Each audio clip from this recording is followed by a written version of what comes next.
Let's bring in Jan Griffiths, former automotive supply chain executive and now host of the Automotive Leaders podcast. She is in Detroit. Jan, thank you very much for being here today. Pleasure.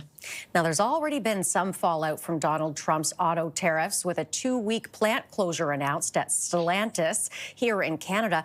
What kind of wider impact will this have on the industry?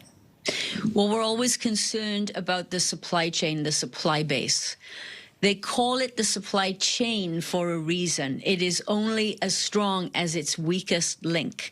Now, our biggest concern when we shut down an auto plant for a period of time, the ripple effect that that has into other businesses can be catastrophic. And we're talking about a time when the supply base is not healthy. The supply base has not fully recovered from COVID, from the chip crisis. Their financial status is not that strong. So if you shut down production through the entire chain, we're going to start to have bankruptcies in the smaller suppliers, and that's going to cause a huge ripple throughout the entire industry. How are U.S. manufacturers adjusting? Have you heard of any changes in production yet? U.S. manufacturers, both at, well, not so much on the car vehicle assembly level, but certainly on the supply base, they are looking at opportunities to bring business back into the U.S. But as we all know, in the auto industry, it's not that easy.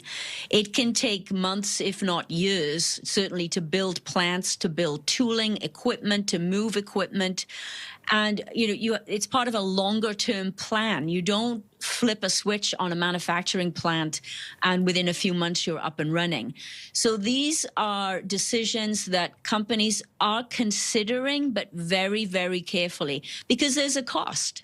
There's a reason why we've shipped manufacturing to lower cost countries and to other countries.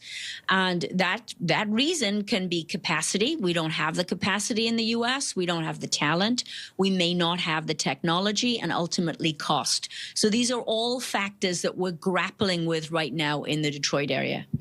Speaking of cost, what could this mean for the cost of vehicles going forward? Certainly there's an increase. There is an increase coming. As to how much and how it impacts each model, we've heard some discussions that some of the car makers may spread the pain across all models, so you don't have some models that have an extreme price increase and others that don't.